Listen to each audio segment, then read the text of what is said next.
اقول لهم بس يعني انتوا لا تحكموا على احد بدون ما تعرفوا اي شيء، لانه حرام. يعني انت بتظلم انسان ما تعرف اصلا ظروفه ايش. وبعدين يا ولدي اللي يولع في نفسه ولا يولع في الكعبه ما معه ولاعه، هو اخذ بس بنزين عشان الدنيا تتلفت عليه والناس تهرب. كيف ندور على محامي؟ لو كنا معانا فلوس كنا دورنا محامي وقعدنا وكان المحامي جنبي كل شيء.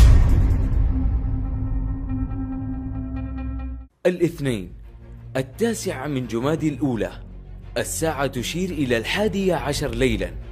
مواطن حاول إيذاء نفسه حول الكعبة المشرفة، ولكن حماية الله ويقظة رجال الأمن حالت بينه وبين أن يحدث مكروه به أو بمن حوله.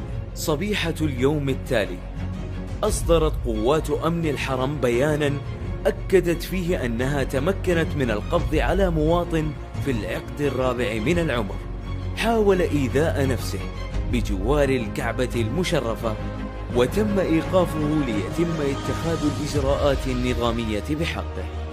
مواقع التواصل الاجتماعي صدحت بالشائعات والأقاويل حول القضية، فمنهم من قال أنه عمل إرهابي، وآخر وصفه بالانتحاري، وعلى ذلك تعددت الروايات.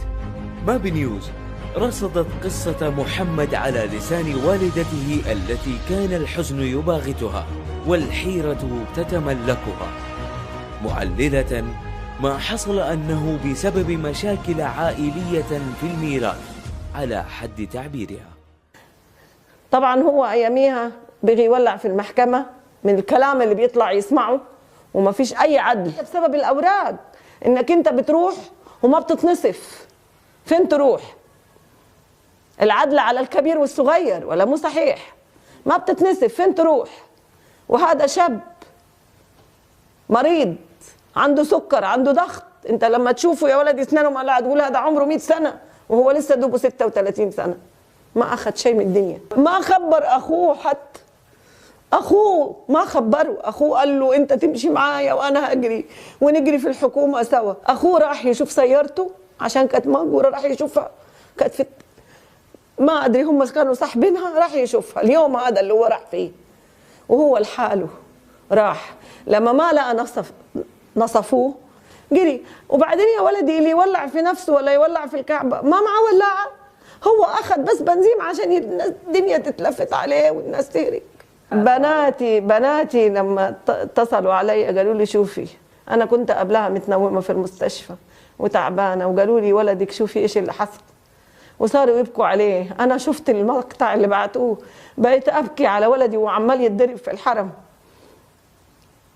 واقول اللي يلوم يعني الناس ما تعرف. بيني وبينك انا عن نفسي لو ما انا ما اعرف ان ده ظلم، انا لو واحد تاني هتكلم فيه واقول حرام عليه وهقول هذا الهرج، لاني ما حد يستوعب ان واحد يولع في الكعبه ولا هذا الكلام اللي اتقال على ولدي كلام مو قليل ولا مو صحيح، ما حد هيقبلها. محمد البالغة من العمر نصف قرن لا تتفق مع ما قام به ابنها جملة وتفصيلا، ولكن كما نراها هي أقدار الله تمضي.